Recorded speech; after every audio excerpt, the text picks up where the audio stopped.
19 Agustus 2023 lalu, TPA Sarimukti, Kabupaten Bandung Barat mengalami kebakaran. Perlu waktu hingga 3 pekan lamanya untuk memadamkan bara api Sarimukti di lahan TPA seluas 25 hektar ini. Beragam cara ditempuh untuk memadamkan penyebaran api, mulai dari penyiraman air dari udara, penyuntikan air, hingga rekayasa cuaca dilakukan. TPA Sarimukti sebenarnya sudah sejak lama berstatus sekarat. Meskipun seharusnya sudah ditutup tahun 2017, namun hingga kini masih dipaksakan terus beroperasi. Sebab TPA Sarimukti menjadi tulang punggung pemrosesan sampah di sekitaran Bandung Raya hingga Cimahi, menampung 1.700-an ton sampah per hari. Dan 8 Maret lalu, Sarimukti kembali dihantam bencana. Gunung sampah setinggi 10 meter dengan lebar 20 meter ini mengalami longsor akibat hujan deras. Sementara di Bekasi, Jawa Barat, ada tempat pengolahan sampah terpadu atau TPST Bantar Gebang. TPST seluas 113,15 hektar ini disebut terbesar se-Asia Tenggara. Sayangnya, meskipun berlabel pengolahan sampah terpadu, faktanya Bantar Gebang lebih mirip tempat pembuangan akhir. Buktinya, hingga kini gunung sampah Bantar Gebang terus beranak pinak dan makin tinggi. Ketinggiannya bahkan mencapai 50 meter.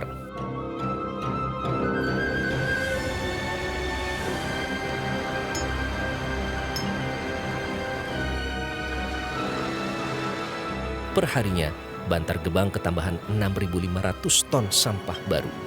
Namun kapasitas pengolahannya hanya sanggup memproses 500 ton per hari. Jelas saja sampahnya terus menggunung. Penutupan TPAO pendamping adalah amanat dari Undang-Undang Nomor 18 Tahun 2008 tentang pengelolaan sampah. Dan seharusnya TPA dengan pembuangan secara terbuka tidak ada lagi sejak tahun 2013. Itu sebabnya Kementerian Lingkungan Hidup tidak mau ketinggalan waktu lagi. Penutupan TPAO pendamping mulai dilakukan per 10 Maret 2025. Jadi di Undang-Undang 18 kan memang sudah ditegaskan ya. Seharusnya 2013 itu sudah tidak ada lagi praktek open dumping di Indonesia ini. Praktek pengelolaan sampah di TPA secara open dumping itu sudah nggak ada lagi harusnya. Dan sekarang ini 12 tahun sejak 2013, sudah 2025, ternyata kan memang pengelolaan TPA atau praktek open dumping di TPA itu kan masih besar. Sekarang ada 343 TPA atau dalam arti juga itu daerah yang sudah diberikan surat oleh menteri, oleh kementerian ini bahwa mereka diminta untuk membenahi TPA-nya supaya tidak open dumping lagi. Kemudian juga sudah dilakukan pendekatan dengan instrumen hukum yaitu pengawasan. Dan ke depan tentu setelah pengawasan tentu akan dilakukan adalah sanksi administrasi berupa paksaan pemerintah. Kalau secara kasat mata kita bisa menilai dari mana sih Pak? Kasat mata? Pertama kalau kita lihat ya udah itu ditumpuk saja. Sudah pasti itu kan akan memberikan dampak terhadap akan menghasilkan licet, lindi, kemudian itu akan mencemari. Karena pasti nggak akan diolah lindinya karena dia cuma ditumpuk saja, ditimbun saja. Kemudian pasti akan menjadi persoalan vektor penyakit karena tidak ada soil covernya, karena nggak ditutup kan. Kementerian LH menilai persoalan mendasar dari ruwetnya pengelolaan sampah adalah keterbatasan anggaran. Selama ini umumnya Pemda hanya mengalokasikan anggaran 0,6% dari anggaran pendapatan dan belanja daerah. Pengelolaan sampah tidak dianggap sebagai prioritas oleh daerah. Tapi yang memang yang menjadi perhatian adalah bahwa memang kondisi pengelolaan sampah kita kan memang tidak baik sekarang. Ada 343 TPA yang open dumping. Nah, artinya daerah harus memberikan perhatian tentunya terhadap persoalan sampah ini. Jadi bisa saja memang itu menjadi titik masuk juga mungkin, menjadi titik masuk. Karena pengelolaan sampahnya tidak baik, bisa saja tata kelolanya di daerah tidak baik juga, tidak maksimal. Sudah anggarannya kecil, kemudian juga tata kelolanya tidak maksimal, kemudian terjadi mungkin persoalan-persoalan fraud dan sebagainya seperti itu. Pengelolaan sampah yang baik mestinya tidak meninggalkan residu sama sekali atau meminimalisir. Sistem yang dinilai paling mumpuni adalah dengan mengolah sampah menjadi energi.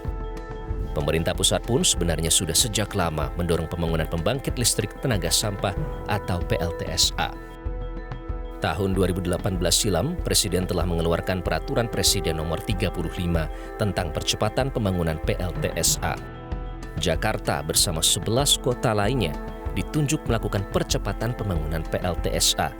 Namun, apa mau dikata, sejak ditetapkan 12 April 2018, hingga kini baru terbangun 2 PLTSA, yaitu di Surabaya dan Surakarta. Pengamat lingkungan menilai selama ini pemerintah daerah tidak serius mengelola sampah. Bahkan, sekalipun sudah dinaungi dengan payung proyek strategis pemerintah, pembangunan PLTSA seolah angin lalu belaka.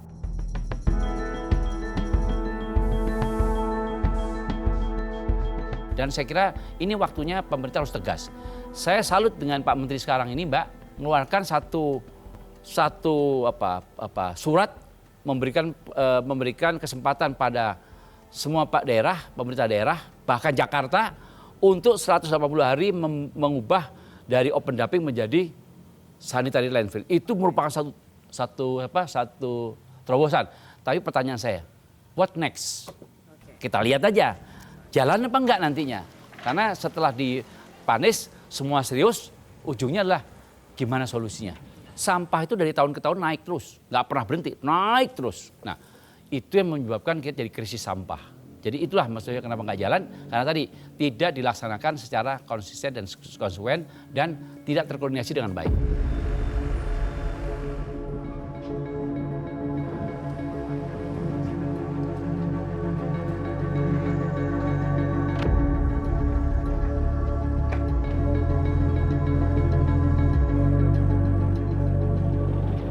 Indonesia Bersih Sampah 2025 sebenarnya sudah dideklarasikan sejak 24 Oktober 2017. Targetnya mengurangi timbulan sampah hingga 30% dan meningkatkan pengolahan sampah hingga 70%. Namun ternyata jauh panggang dari api. Target meleset. Pengurangan sampah tidak sampai 15% dan pengolahan sampah ini kurang dari 60%. Nah, apalagi ditambah lagi dengan rencana penutupan 343 TPA. Ini artinya Indonesia harus bersiap-siap menghadapi erupsi gunung sampah.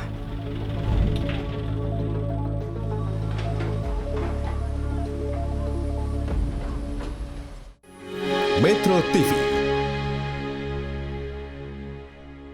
Jelajahi cara baru mendapatkan informasi. Download Metro TV Extend sekarang.